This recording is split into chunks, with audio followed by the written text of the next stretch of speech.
Hello दोस्तों, तो बढ़ते हैं इस सीरीज के सेकंड एपिसोड की तरफ। एपिसोड की शुरुआत में हमें दिखाया गया कि जूनियान को अपनी तरफ कोई आते हुए नजर आता है, जो कि कोई और नहीं बल्कि गु मिंगयान ही था और उसके हाथ में एक मोटा सा डंडा होता है। जब उन दोनों गुंडों ने जूनियान को उसके सामने पकड़ा तो वो उन दोनों को मारना पीटना शुरू कर देता है और उस लड़की से दूर कर दिया। मौका पाकर वो जूनियान से पूछता है कि क्या तुम्हें मैं याद हूँ, कल रात तुमने मेरे हाथ पर बाइट किया था। जो सुनते साथ ही जूनियान को कल रात के बारे में याद आया। खैर फिलहाल तो वो दोबारा से उन गुंडों के पास जाकर उनकी अकल टिकाने लगाता है और काफी मार पिटाई के बाद उन्हें यहाँ से भगा देता है। जिसके बाद दोबारा से जूनियान के पास आकर कहने लगा कि मेरा नाम गु मिंगयान है और मैं शेन्यू ग्रुप का CEO हूँ। मैं आपसे एक डील करने के लिए आया था और ये भी जानता हूँ कि आप बोल नहीं सकती, क्या हम कहीं और जाकर बात करें। जिस पर जूनियान भी उसके साथ जाने के लिए राजी हो गई और उसके साथ चल पड़ी। नेक्स्ट सीन में लिनियो उन दोनों गुंडों को डांट रही थी कि तुम दोनों निकम्मों से कुछ भी अच्छे से नहीं हो पाता। वो बोले कि हम क्या कर सकते थे, एंड टाइम पर गु मिंगयान ने आकर उसे बचा लिया। ये सुनकर लिनियो को भी लगने लगा कि इन दोनों के बीच में कोई न कोई रिलेशनशिप तो होगा और उसे काफी ज्यादा गुस्सा आता है।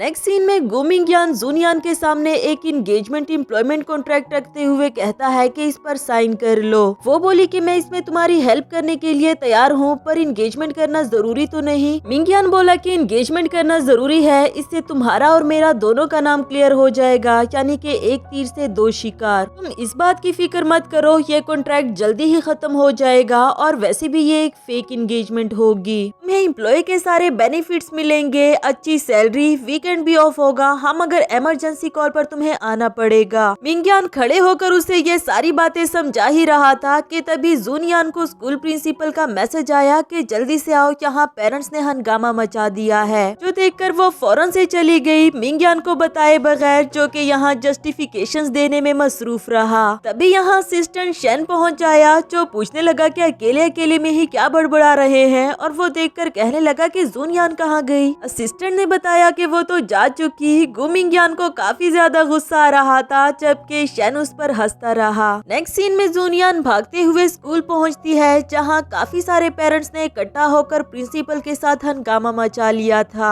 जिस पर जूनियान ने इशारों इशारों में ही उन सबको समझाया कि मैं आप सबसे वादा करती हूँ, आपके बच्चों का फ्यूचर खराब नहीं होगा और ना ही स्कूल को बंद होने दूंगी। वैसे तो पेरेंट्स किसी की भी नहीं मानने वाले थे, पर जूनियान के वादे पर ट्रस्ट करके वहाँ से चले गए। उनके जाने के बाद जूनियान ने प्रिंसिपल को बताया कि अभी तक मैं अपने डैड को इस बात के लिए राजी नहीं कर पाई कि वो स्कूल को मत भेजें, यानी कि अभी तक प्रॉब्लम सॉल्व भी नहीं हुई और उसने पेरेंट्स से वादा कर लिया कि मैं स्कूल को बिकने नहीं दूंगी। इसके बाद नेक्स्ट सीन में जब जूनियान घर आती है तो वो काफी ज्यादा परेशान थी कि वो डैड को इस बात के लिए कैसे राजी करेगी, क्योंकि वो तो कोई भी बात सुनने को तैयार नहीं थे। अगली सुबह होते ही वो मिंगयान से कांटेक्ट करके उसके घर पहुंच जाए। मिंगयान भी उसे अचानक से देखकर हैरान था और फिर घर के अंदर आने के लिए कहा। साथ ही उससे पूछता है कि कल रात तुम बगैर बताए क्यों चली गई थी, जिस पर वो बोली कि एक इमरजेंसी की वजह से। मिंगयान बोला कि कहीं ऐसा तो नहीं कि आज यहाँ भी तुम उसी इमरजेंसी की वजह से आई हो,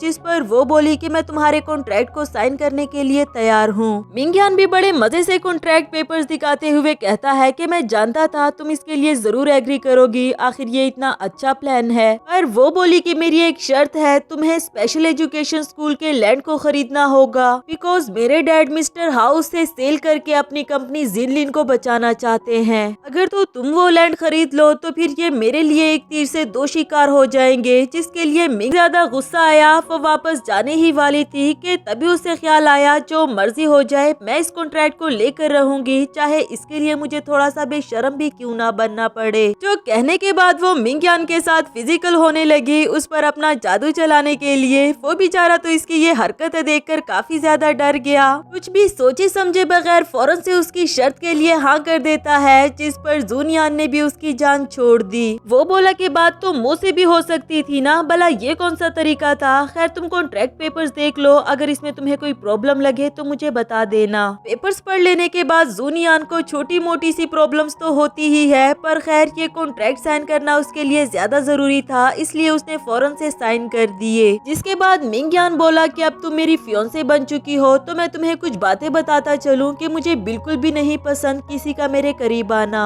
हाँ, लेकिन अगर हम आउटसाइड आउटसाइड हो तो तुम मेरे साथ 20 सेंटीमीटर की दूरी पर खड़ी हो सकती हो। दूसरी बात ये कि अचानक से चेंज बिहेवियर करना जिसकी मुझे समझ भी ना आए कि तुम करना क्या चाह रही हो, फ्यूचर में ऐसा बिल्कुल भी नहीं चलेगा। असल में वो उसे इनडायरेक्टली बताना चाह रहा था कि अभी जिस तरह तुम फिजिकल होने की कोशिश कर रही थी, आइंदा इस तरह कभी भी ना हो। जूनियान उसकी बक बक सुनकर सोच रही थी कि कितना खड़ूस है ये, जबकि मिंगयान बता रहा था कि मैं तुम्हें 100 में से पॉइंट्स दूंगा अगर तुम ये सारे काम अच्छे से निभा पाई, वरना तो तुमने जो लैंड खरीदने की शर्त रखी थी उसे भूल जाना। जाते जाते कहता है कि हाँ, कॉन्ट्रैक्ट पेपर्स में ये भी लिखा है कि जब तक हमारा कॉन्ट्रैक्ट रहेगा तब तक तुम मेरे घर में रहोगी, बाकी का शेड्यूल मैं तुम्हें सुबह बता दूंगा, और आखिरी बात ये कि तुम्हें मेरे रूम में आना भी अलाउ नहीं। जूनियान को उसकी ये सारी बातें सुनकर काफी ज्यादा गुस्सा आ गया था, लेकिन हम देखते हैं जब मिंगयान अपने रूम में पहुंचा तो उसे अभी थोड़ी देर पहले अपने रूड होने पर भी हंसी आ रही थी। अभी उसे ग्रैंडपा की कॉल आती है जिसे वो रिसीव करके बात करने लगा। यहाँ जूनियान भी गुस्से में उसके पास पहुंच गई। मिंगयान डोर ओपन करते हुए बोला कि मैंने तुम्हें मना किया था ना मेरे रूम में आने से। वो बोली कि मुझे चेंज करना है, अगर मैं अपने घर से अपने कपड़े नहीं लाऊंगी तो चेंज कैसे करूंगी। इस पर मिंगयान ने ये कहकर डोर क्लोज कर दिया कि मैंने असिस्टेंट शन से कह दिया है, वो तुम्हारे लिए नए कपड़े ले आएगा। अब वो भी अपने गुस्से पर कंट्रोल करके अपने रूम में आ जाती है और स्कूल प्रिंसिपल को मैसेज करके बताया कि फाइनली मैंने स्कूल की प्रॉब्लम सोल्व कर दी। साथ ही उसे मिंगयान का वॉइस मैसेज भी रिसीव हुआ जो कह रहा था कि कल रेडी रहना, तुम्हें मेरी फियांसी बनकर ग्रैंडपा से मिलने के लिए जाना होगा। जो सुनकर हमारी जूनियान को गुस्सा आ गया कि पता नहीं अचानक से ये सारी मुसीबतें मुझ पर ही क्यों टूट पड़ी। नेक्स्ट सीन अगली सुबह का दिखाया गया जहाँ मिंगयान जूनियान को अपने साथ ग्रैंडपा के घर ले आया था अपनी फियांसी बनाकर। सभी रिलेटिव्स पहले से बैठकर उनका वेट कर रहे होते हैं और यहाँ उसने ग्रैंडपा से जूनियान को अपना फियांसी कहकर इंट्रोड्यूस करवाया, लेकिन वो जूनियान को देखकर काफी गुस्से में लग रहे थे और मिंगयान से कहने लगे कि जरा साइड पर आओ, मुझे तुमसे कुछ बात करनी है। जाते जाते वो जूनियान से कहने लगा कि ये सब मेरे रिलेटिव्स हैं, इन्हें अच्छे से डील करना, अगर तो तुम यहाँ से भागी तो उस लैंड के बारे में भी भूल जाना। इसके बाद वो अपने ग्रैंडपा के साथ साइड पर आ जाता है जहाँ ग्रैंडपा उसे डांटने लगा कि तुम्हें पूरी दुनिया में सिर्फ यही लड़की मिली थी, क्या तुम जानते नहीं कि इसकी माँ ने पास्ट में तुम्हारे डैड को कितना बदनाम किया था।